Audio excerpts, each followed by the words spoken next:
नमस्कार दोस्तों, आप सभी का हमारे YouTube चैनल में स्वागत है। कहानी शुरू करने से पहले आपसे निवेदन है कि हमारे YouTube चैनल को सब्सक्राइब जरूर कर दें और वीडियो को लाइक भी जरूर करें और बेल आइकन दबाना ना भूलें ताकि ऐसे ही रोचक कहानियां हम आपके साथ शेयर करना ना भूलें। तो दोस्तों, कहानी शुरू करते हैं। आज की यह सच्ची घटना हमें भेजी है पुणे के बिलासपुर के रहने वाले राहुल जी ने।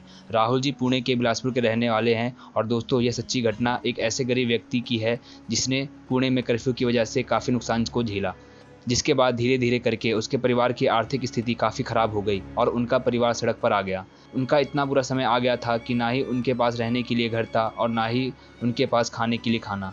इस कर्फ्यू की शुरुआत से पहले ही वह अपने गांव में जाना चाहते थे, लेकिन उन्हें यह पता नहीं था कि उनके इस एक गलत फैसले की वजह से उनके जीवन में दुखों का पहाड़ टूटने वाला है। उनके परिवार की आर्थिक स्थिति इतनी ज़्यादा ख़राब होने लगी कि अब वह सिर्फ और सिर्फ पानी के भरोसे जिंदा थे। कुछ दिनों तक तो ऐसा ही चलता रहा, मगर धीरे धीरे उनके परिवार के सभी सदस्य कमजोरी और खाना ना खाने की वजह से बीमार पड़ने लगे। उन सभी के शरीर के अंदर एक बहुत ही जानलेवा बीमारी पनपने लगी थी।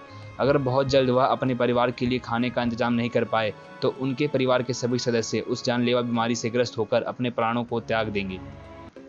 दोस्तों, एक दिन की बात है जब पुणे में कर्फ्यू के कारण वह और उनके परिवार एक दिन की बात है जब पुणे में कर्फ्यू के कारण राहुल जी और उनका परिवार सड़क पर भूख के मारे तड़प रहे थे।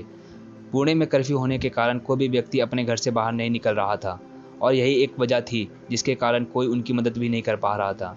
उनकी जीने की सारी उम्मीदें टूटने लगी थी और इसी बीच कुछ ऐसा चमत्कार हुआ जिसने सिर्फ राहुल जी को ही नहीं बल्कि उनके पूरे परिवार को हैरान कर दिया।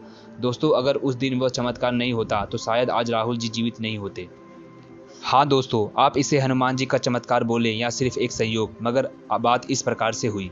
दोस्तों, उस रात जब कर्फ्यू के कारण सड़क पूरी तरह सुनसान थी और वहाँ सभी ऑटोकट और वह सभी की उम्मीदें लगभग टूट गई थी कि तभी अचानक एक व्यक्ति जिसने डॉक्टर की वर्दी पहनी हुई थी उनके परिवार के पास आया और उन्हें एक पोटली देता है। इस पोटली को देखकर वे काफ़ी डर जाते हैं। उनके मन में कई तरह का सवाल आने लगता है कि आखिर यह व्यक्ति उनकी मदद क्यों कर रहा है।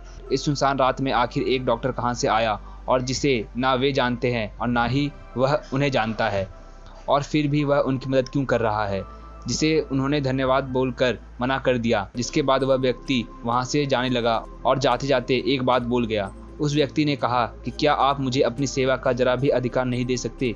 क्या मैं इतना बुरा हूँ कि आप मुझ पर पल भर के लिए भी विश्वास नहीं कर सकते?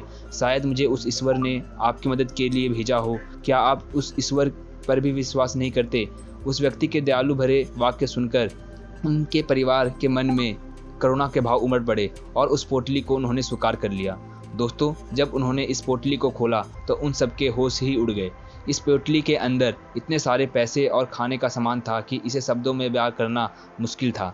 यह सब उन्हें एक सपने जैसा लग रहा था, जहां कुछ ही समय पहले उनके परिवार के सभी लोग भूख के मारे मौत के दहलीज पर खड़े थे, वहीं कुछ ही पलों के अंदर उनकी सभी समस्याएं अपने आप ही ठीक हो गई थी। दोस्तों, राहुल जी बताते हैं, सच में उन्हें अभी तक यह नहीं पता कि आखिर वह व्यक्ति कौन था और कहां से आया था। इतना जरूर है कि अगर वह व्यक्ति नहीं होता तो आज वह और उनका परिवार जीवित नहीं बचता। तो दोस्तों, यह जानकारी कैसी लगी हमें कमेंट बॉक्स में ज़रूर बताएं और वीडियो को लाइक, शेयर और हमारे चैनल को सब्सक्राइब करना ना भूलें। धन्यवाद दोस्तों।